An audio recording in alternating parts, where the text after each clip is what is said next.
നമസ്കാരം. സ്വജനങ്ങളുമായിട്ട് നമ്മളും ചർച്ച ചെയ്യുന്ന വിഷയം 2025 ശനീശ്വരൻ്റെ രാശിമാറ്റത്തെക്കുറിച്ചുള്ളൊരു സൂചനയാണ്. 2025 ഏകദേശം മാർച്ച് മാസം 29-ാം തീയതി ശനീശ്വരൻ്റെ ഒരു രാശിമാറ്റം സംഭവിക്കുന്നുണ്ട്. ഈ രാശിമാറ്റം കൊണ്ട് മേടക്കൂറിൽപ്പെട്ട അശ്വതി, ഭരണി, കാർത്തിക, ഒന്നാം പാദ നക്ഷത്ര ജാതർക്ക് ശനീശ്വരൻ്റെ ഈ രാശിമാറ്റം ഏത് തരത്തിലാണ് ബാധിക്കാനിടയുള്ളതെന്നാണ് നമ്മൾ നോക്കുന്നത്. ഇപ്പോൾ 2025 മാർച്ച് മാസം 29-ാം തീയതി ശനീശ്വരൻ്റെ രാശിമാറ്റം മേടക്കൂറുകാരെ സംബന്ധിച്ച് 12-ലേക്കാണ്. അതായത് 7ര ശനി ആരംഭിക്കുകയാണ്. മേടക്കൂറിൽപ്പെട്ട അശ്വതി, ഭരണി, കാർത്തിക, ഒന്നാം പാദ നക്ഷത്ര ജാതർക്ക് 2025 മാർച്ച് മാസം മുതൽ തുടർന്ന് 2.5 വർഷക്കാലം 7ര ശനി കാലഘട്ടമായിരിക്കും. 7ര ശനി കാലഘട്ടം എന്ന് പറയുന്നത് പൊതുവെ ഒരു ബുദ്ധിമുട്ട് പിടിച്ച, കഷ്ടത പിടിച്ച ഒരു കാലഘട്ടമാണ്. അപ്പോൾ 7ര ശനി കാലഘട്ടത്തിൽ പ്രത്യേകിച്ച് മേടക്കൂറിൽപ്പെട്ട അശ്വതി, ഭരണി, കാർത്തിക, ഒന്നാം പാദ നക്ഷത്ര ജാതർക്ക് 2025 മാർച്ച് മാസം 29-ാം തീയതി മുതൽ തുടർന്ന് 7 വർഷക്കാലം ശനിദോഷം ഉണ്ടാകും. അപ്പോൾ ഏതെങ്കിലുമൊക്കെ തരത്തിലുള്ള നല്ല കർമ്മങ്ങൾ, പ്രത്യേകിച്ച് ഭൂമി വാങ്ങുക, ഗൃഹം നിർമ്മിക്കുക, വിദേശയാത്ര സംബന്ധമായിട്ടുള്ള കാര്യങ്ങൾ, ഉന്നത വിദ്യാഭ്യാസവുമായിട്ട് ബന്ധപ്പെട്ട കാര്യങ്ങൾ, വിവാഹ വിഷയങ്ങളുമായിട്ട് ബന്ധപ്പെട്ട കാര്യങ്ങൾ, ഗുണകരമായിട്ടുള്ള ചികിത്സാ വിഷയങ്ങളുമായിട്ട് ബന്ധപ്പെട്ടുള്ള കാര്യങ്ങൾ, ഇവയൊക്കെ നടത്താൻ ആഗ്രഹിക്കുന്നവർ നാളെ നീളെ എന്ന് മാറ്റിവെക്കാതെ കഴിവതും 2025 മാർച്ച് മാസത്തിന് മുൻപ് തന്നെ നടത്തി മാറ്റിയെടുക്കുവാൻ ശ്രമിക്കുന്നത് വളരെ നന്നായിരിക്കും. പ്രത്യേകിച്ച് കടബാധ്യതകളൊക്കെ ഉള്ളവരാണെങ്കിൽ, വലിയ കടബാധ്യതകളിലൊക്കെ ഇവിടെ കടന്നു പോകുന്നവരാണെങ്കിൽ അത്തരത്തിലുള്ള കടബാധ്യതകളൊക്കെ തീർക്കുവാൻ വേണ്ടുന്ന ഒരു പരിശ്രമം 2025 മാർച്ച് മാസത്തിന് മുൻപ് തന്നെ പൂർത്തീകരിക്കുന്നത് നല്ലതാണ്. ഗൃഹനിർമ്മാണം നടക്കുന്നുണ്ടെങ്കിൽ 2025 മാർച്ച് മാസത്തിന് മുമ്പ് പൂർത്തീകരിക്കുന്നത് നല്ലതാണ്. കാരണം 2025 മാർച്ച് മാസം മുതൽ പിന്നീട് 7.5 വർഷക്കാലം 7ര ശനിയാണ്. 7ര ശനിയുടെ 7.5 വർഷക്കാലവും മോശമായിരിക്കുമെന്ന് വെച്ചാൽ അല്ല. ആദ്യത്തെ 2.5 വർഷം നല്ലതാണെങ്കിൽ രണ്ടാമത്തെ 2.5 വർഷം മോശമായിരിക്കും, അതിനുശേഷം 2.5 വർഷം നല്ലതായിരിക്കും. അതല്ലെങ്കിൽ ആദ്യത്തെ 2.5 വർഷം കുഴപ്പമില്ലെങ്കിൽ രണ്ടാമത്തെ പ്രശ്നമായിരിക്കും. ഈ 7.5 വർഷക്കാലത്തിനിടയ്ക്ക് ഏതെങ്കിലും ഒരു 2.5 വർഷം, അതിലൊരു 10 മാസം കൂടുതൽ പ്രതിസന്ധികളെ നേരിടേണ്ടി വരും. അതിൽ സാമ്പത്തികമായിട്ടുള്ള പ്രതിസന്ധി തന്നെ ആയിരിക്കും ഏറ്റവും കൂടുതലായിട്ട് ബാധിക്കാനിടയുള്ളത്. കടബാധ്യതകൾ കൊണ്ടുള്ള പ്രതിസന്ധികളും പ്രശ്നങ്ങളും കേസ് വഴക്കുകളിലേക്കും കാര്യങ്ങൾ നീങ്ങാനിടയുണ്ട്. സാമ്പത്തികമായിട്ടുള്ള ആരോപണങ്ങളിൽ അകപ്പെട്ടു പോകാനിടയുണ്ട്. സാമ്പത്തികമായിട്ടുള്ള ഏതൊരു തരത്തിലുമുള്ള പ്രതിസന്ധികളെ തരണം ചെയ്തു പോകാൻ പറ്റാത്ത ഒരവസ്ഥ, കുടുംബപരമായിട്ടോ തറവാടുപരമായിട്ടോ ഒക്കെ ലഭിക്കേണ്ടുന്ന ആനുകൂല്യങ്ങൾക്കുള്ള കാലതാമസം, കുടുംബപരമായിട്ടോ തറവാടുപരമായിട്ടോ കിട്ടേണ്ടുന്നതിൽ അവകാശ തർക്കങ്ങളെ ചൊല്ലിയുള്ള തർക്കങ്ങളും വഴക്കുകളും കേസ് വഴക്കുകളാകുക. അതിനോടൊപ്പം തന്നെ ശാരീരികമായിട്ടുള്ള ബുദ്ധിമുട്ടുകൾ, കാൽമുട്ടിന് താഴേക്കുള്ള പ്രശ്നങ്ങൾ, അതോടൊപ്പം തന്നെ ഏതെങ്കിലും തരത്തിലുള്ള രോഗദുരിതങ്ങൾ, വാഹനങ്ങളുമായിട്ട് ബന്ധപ്പെട്ടിട്ടുള്ള അപകട സാധ്യതകൾ, ഉയരങ്ങളിൽ നിന്നുള്ള വീഴ്ചയുണ്ടാവുക, വിദേശം പ്രവാസവാസത്തിലേക്ക് ഒളിവിലോ പോകേണ്ടി വരിക, തൽക്കാലം ഒന്ന് മാറി നിൽക്കേണ്ടി വരിക, അല്ലെങ്കിൽ പ്രവാസ ജീവിതത്തിലേക്ക് പോവുക, മരുഭൂമിയിലേക്കാണ് പോകുന്നതെങ്കിൽ പോലും അവിടെ പോയാലും കഷ്ടപ്പാടും ബുദ്ധിമുട്ടും പ്രതിസന്ധിയും വർദ്ധിക്കുക, വെരിക്കോസ് വെയിൻ പോലെയുള്ള നാഡീഞരമ്പുകളുമായി ബന്ധപ്പെട്ടിട്ടുള്ള രോഗദുരിതങ്ങളുണ്ടാകുക, മാനസികമായിട്ട് ഒരു തരത്തിലുള്ള സ്വസ്ഥതയില്ലാത്തൊരവസ്ഥ, നിയമപരമായിട്ടുള്ള പ്രതിസന്ധികൾ, കുടുംബത്തിൽ കലഹം, കുടുംബാംഗങ്ങളായിട്ടുള്ളവർക്ക് തന്നെ ഏതെങ്കിലും തരത്തിലുള്ള രോഗദുരിതം, ഇങ്ങനെയൊക്കെ ഒരു കഷ്ടപ്പാടിൻ്റെയും ബുദ്ധിമുട്ടിൻ്റെയും പ്രയാസങ്ങളുടെയും ഇടയിലൂടെ പോകാനിടയുള്ളൊരു കാലഘട്ടം. പ്രത്യേകിച്ച് സ്ഥാനമാറ്റം ഉണ്ടാകാം, സ്ഥലം മാറ്റം ഉണ്ടാകാം, തൊഴിൽപരമായിട്ട് ശിക്ഷണ നടപടികളിലേക്ക് നീങ്ങാനിടയുണ്ട്, കാരണം കാണിക്കൽ നോട്ടീസ് കിട്ടാമില്ലെങ്കിൽ അപകീർത്തി ഉണ്ടാവാം, രഹസ്യാത്മക സ്വഭാവത്തോടുകൂടെ ചെയ്യുന്ന പല പ്രശ്നങ്ങളും പരസ്യാത്മകമാകാം, അതുവഴി അപമാനമുണ്ടാവാം, ഇതുവരെ ആരും അറിയാതെ ഒതുക്കി വെച്ചിരിക്കുന്ന കാര്യങ്ങളൊക്കെ പുറത്തു വരാം, സാമ്പത്തികമായിട്ട് 100 രൂപ ചിലവാക്കേണ്ടടുത്ത് 5000 രൂപ ചിലവാക്കേണ്ട അവസ്ഥ വരാം, ഏതെങ്കിലും തരത്തിലുള്ള സാമ്പത്തികമായിട്ടുള്ള ബ്ലാക്ക് മെയിലുകളിൽ കുടുങ്ങിപ്പോവാം. അപ്പം ഇങ്ങനെയൊക്കെ വളരെയേറെ ബുദ്ധിമുട്ടും പ്രതിസന്ധിയും വരാനിടയുള്ളൊരു കാലഘട്ടമാണ്. അപ്പോൾ ഈ പറയുന്ന ഏഴര ശനി എന്ന് പറയുന്നത് നമ്മൾ ചാരവശമുള്ള ഗൃഹസ്ഥിതി കൊണ്ട് പറയുന്ന.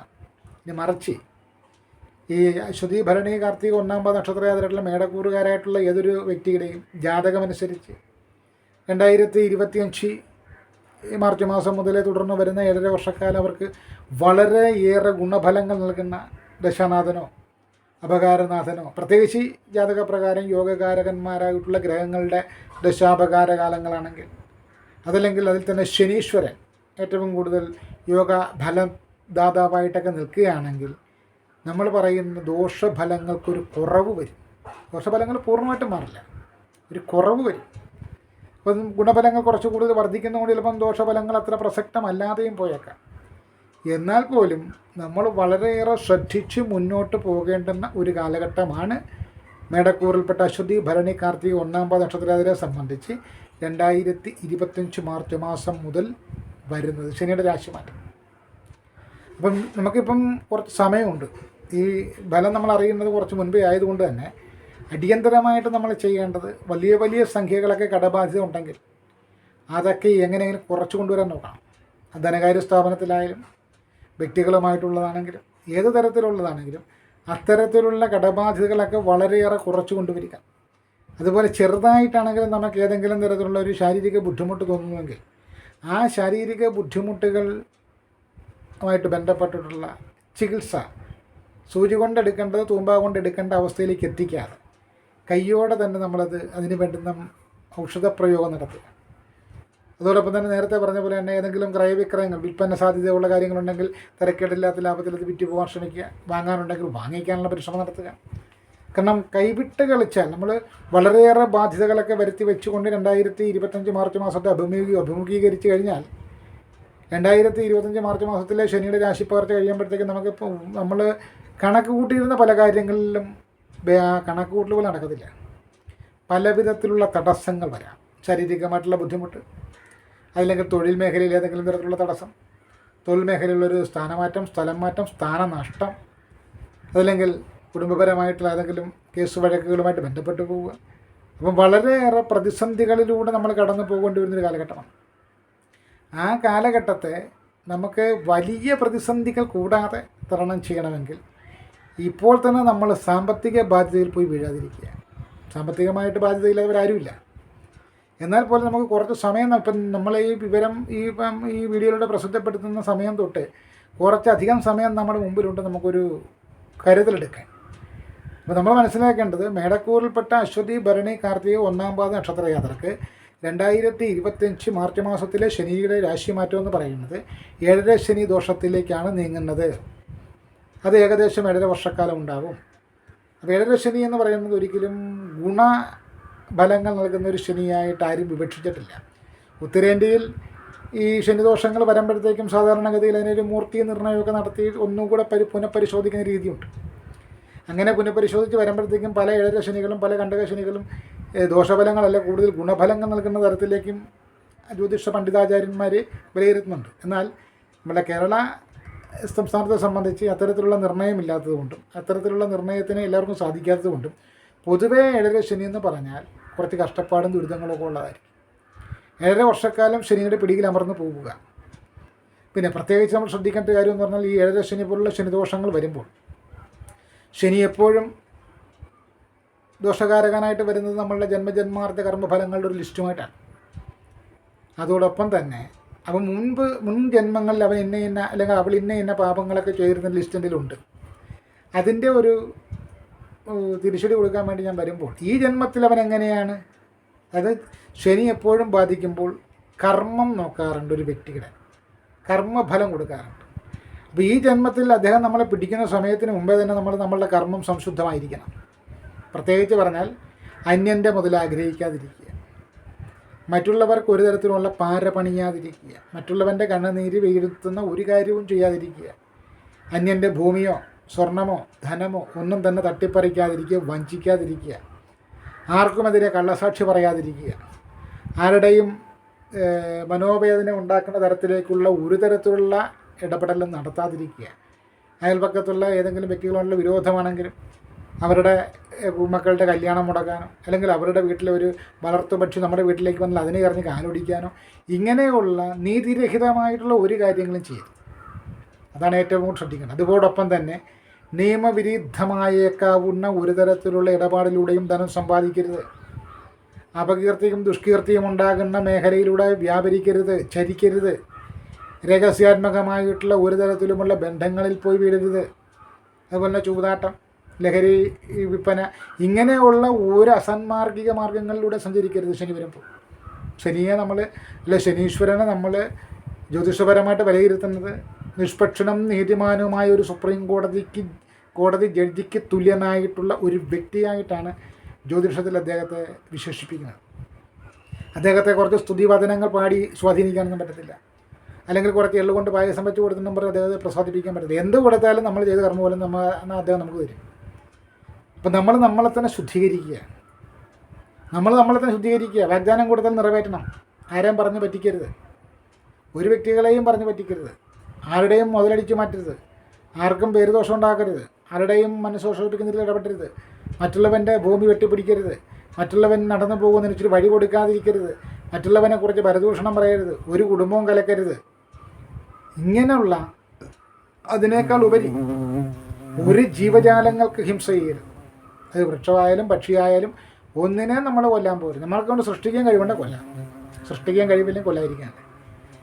അങ്ങനെ സഹജീവികൾക്കും മറ്റുള്ള ഒരു വ്യക്തികൾക്കും മനസ്സാ വാച കർമ്മണ യാതൊരു വിധത്തിലുമുള്ള ദോഷങ്ങൾ നമ്മൾ ചെയ്യാതെ പോവുകയാണെങ്കിൽ കണ്ടകശനിയും ഏഴരശനിയും വന്നാലൊക്കെ നമുക്ക് ഒരു പരിധിവരെ പിടിച്ചു നിൽക്കാൻ പറ്റും. പ്രത്യേകിച്ച് നമ്മൾ ശക്തിയ സിദ്ധാന്തം എടുക്കുമ്പം ചണ്ഡികദാസിൽ പറയുന്നുണ്ട്, നിനക്കൊരു ശത്രു ഉണ്ടാകുന്നുവെങ്കിൽ ആ ശത്രുവിനെ തയ്യാറാക്കി നിർത്തുന്നതും ഈശ്വരനാണ്.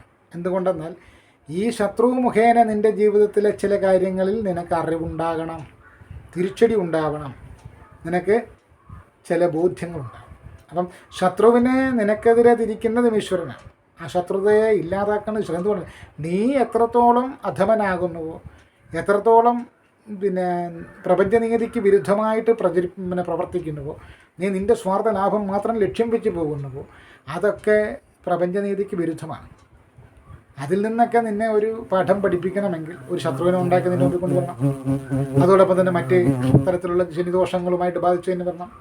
അങ്ങനെയൊക്കെ വന്നാൽ മാത്രമേ നീ നിന്നെ തന്നെ തിരിച്ചറിയുള്ളൂ. അതിന് വേണ്ടിയിട്ട് പ്രകൃതി കണ്ടെത്തിയിരിക്കുന്ന ഒരു സാധ്യതയാണ് ശനിദോഷങ്ങളടക്കമുള്ളത്. അപ്പോൾ കഴിവതും നമ്മൾ ശ്രദ്ധിക്കേണ്ടത് ശനിദോഷകാലത്ത് ഏറ്റവും കൂടുതൽ ശ്രദ്ധയോടും ജാഗ്രതയോടും കൂടെ മനസ്സാ വാച കർമ്മണ ഒരു തരത്തിലുമുള്ള ബുദ്ധിമുട്ടുകൾ ആർക്കും ഉണ്ടാകാതെ വളരെ ശാന്തമായിട്ടും സമാധാനപരമായിട്ട് ഇടപെടുക. മാതാപിതാക്കളോട്, വൃദ്ധരോട്, വികലാംഗരോടൊക്കെ നമ്മൾ പ്രത്യേകം ദീനാനുകമ്പ പുലർത്തണം. ശനിദോഷമുള്ള കാലത്ത് പ്രായമായ മാതാപിതാക്കളുടെയൊക്കെ മനസ്സ് വിഷമിപ്പിച്ച് കഴിഞ്ഞാൽ ഭയങ്കര തിരിച്ചടികളാണ് ശനി കൊടുക്കുന്നത്. അതുപോലെ വൈകല്യമുള്ളവർ, ശാരീരിക വൈകല്യം നേരിടുന്നവർ, മാനസിക വൈകല്യം നേരിടുന്നവർ, അത്തരക്കാരോടൊക്കെ ശനിക്ക് പ്രത്യേകം മമതയുണ്ടെന്നാണ് പറയുന്നത്. വൃദ്ധരായവരോട്, അപ്പം അങ്ങനെയുള്ള ഭിക്ഷക്കാർ, വൃദ്ധർ, വൈകല്യമുള്ളവരോടൊക്കെ ശനിക്ക് പ്രത്യേക മമതയാണുള്ളത്. അപ്പം അത്തരത്തിലുള്ള ആളുകളെ നമ്മൾ പരിഹസിക്കാതിരിക്കുക. നമുക്ക് സഹായിക്കാൻ മാർഗ്ഗമില്ലെങ്കിലും അവരെ പരിഹസിക്കാനും ഉപദ്രവിക്കാനൊന്നും പോരുത്. അപ്പോൾ മേടക്കൂറുകാരായിട്ടുള്ള അശ്വതി, ഭരണി, കാർത്തിക 1-ാം നക്ഷത്രക്കാർ ശ്രദ്ധിക്കേണ്ടത് 2025 മാർച്ച് മാസം മുതൽ അവർക്ക് തുടർന്ന് 7.5 വർഷക്കാലം ഏഴരശനി ആരംഭിക്കുന്നു. ഏഴരശനിയുടെ ആരംഭമായതുകൊണ്ട് തന്നെ അതിന് മുൻപ് തന്നെ അവർ ചെയ്യേണ്ടുന്ന നല്ല നല്ല കാര്യങ്ങളൊക്കെ ചെയ്ത് മാറ്റുക. അല്ലെങ്കിൽ ഏഴരശനി തുടങ്ങിക്കഴിഞ്ഞാൽ എല്ലാത്തിനും ഒരു ലാഗ്, ഒരു തടസ്സം, ഒരു അകാരണമായ ഒരു കാലതാമസം ഉണ്ടാകാനിടയുണ്ട്. അതോടൊപ്പം തന്നെ ഇപ്പോൾ തന്നെ നിങ്ങളെ ശുദ്ധീകരിച്ച് തുടങ്ങുക. മദ്യപാനമൊക്കെ ഉണ്ടെങ്കിൽ നിർത്തിയേക്കുക. ഇല്ലെങ്കിൽ ഏഴരശനി വരുമ്പോൾ ഹോസ്പിറ്റലിൽ കിടക്കേണ്ടി വരും. മദ്യപാനം, ലഹരി പദാർത്ഥങ്ങളുടെ ഉപയോഗം ഉണ്ടെങ്കിൽ ഇപ്പോഴേ കുറച്ചുകൊണ്ട് വരിക. ഇപ്പോഴേ അത് കുറച്ചുകൊണ്ട് ഒന്ന് പൂർണ്ണമായി നിർത്തിയേക്കുക. അതുപോലെ തന്നെ വഴിവിട്ട ഏതെങ്കിലും തരത്തിലുള്ള ഇടപാടുകൾ എവിടെയെങ്കിലും ഉണ്ടെങ്കിൽ അതിനൊക്കെ ഫുൾ സ്റ്റോപ്പ് ഇട്ടോളുക. അല്ലെങ്കിൽ ശനി വരുന്നത് ഇതെല്ലാം വലിച്ചു കീറി പുറത്തിട്ട് നമ്മളെ നശിപ്പിച്ച് നാറാണക്കല്ല് ഉറപ്പിച്ച് നിർത്താനായിട്ടുള്ള ഒരു വരവാണെന്നുള്ള ബോധം നമുക്കുണ്ടായിരിക്കണം. നമ്മൾ വളരെ നിഷ്പക്ഷമായിട്ടും നീതിയോടും കൂടി ജീവിക്കുക, സത്യസന്ധതയോടുകൂടി ജീവിക്കുക. അല്ലാതെ ആർക്കെങ്കിലുമൊക്കെ മോഹനവാദനം കൊടുത്ത് ആരെങ്കിലുമൊക്കെ പറ്റിക്കാനും, ആരുടെയെങ്കിലുമൊക്കെ മുതൽ ആക്രമിക്കാനും, നമ്മൾ ആർക്കെങ്കിലും എതിരെ യുദ്ധം ചെയ്യാനും, അവനെ അപകീർത്തിപ്പെടുത്താനും, അവളെ അപകീർത്തിപ്പെടുത്താനും, നമ്മൾ വേറെ ആരെങ്കിലും വെച്ച് ആരെങ്കിലും ദ്രോഹിക്കാനും, ഇതിനൊന്നും പോകാതിരിക്കുക. ഇതിനൊക്കെ നമ്മൾ പോയാൽ ഈ എന്താ പറയുക, തിരിച്ചടിക്കാൻ കഴിവില്ലാത്തവരൊക്കെ പലരും ആക്രമണത്തിന് ഇരയായി കഴിഞ്ഞാൽ അവർ പറയുന്നൊരു വാചകമുണ്ട്, നിന്നോട് ദൈവം ചോദിച്ചോളും. ദൈവം ചോദിക്കുക എന്ന് പറഞ്ഞാൽ ഈ ശനീശ്വരന്മാരെ അടക്കമുള്ള നവഗ്രഹങ്ങളെ കൊണ്ടാണ് ചോദിപ്പിക്കുന്നത്. അപ്പോൾ അവർ ചോദിക്കാൻ വരും. അപ്പം നമ്മൾ എത്ര ന്യായീകരിച്ചാലും നമുക്കൊരു ന്യായീകരണം പറയാൻ പറ്റില്ല. ആരോട് പറയാനാണ് ന്യായീകരണം? അതുകൊണ്ട് തന്നെ വളരെയേറെ കരുതലോടും ജാഗ്രതയോടും കൂടെ 2025 മാർച്ച് മാസത്തിന് മുൻപ് മേടക്കൂറുകാരായിട്ടുള്ള അശ്വതി, ഭരണി, കാർത്തിക 1-ാം നക്ഷത്രക്കാർ അവരുടെ ബാധ്യതകളെല്ലാം കഴിവതും ഒഴിവാക്കി കഴിയുന്നത്ര കടബാധ്യത ഇല്ലാത്ത നിലയിൽ രോഗവിമുക്തി നേടിയ നിലയിലൊക്കെ മുന്നോട്ട് പോകാൻ ശ്രമിക്കുക. അങ്ങനെയൊക്കെ ആണെങ്കിൽ വലിയ പ്രതിസന്ധികളും ബുദ്ധിമുട്ടുകളും വരികയില്ല എന്ന് മാത്രമാണ് നമുക്ക് ഈ വീഡിയോയിലൂടെ സൂചിപ്പിക്കാനുള്ളത്.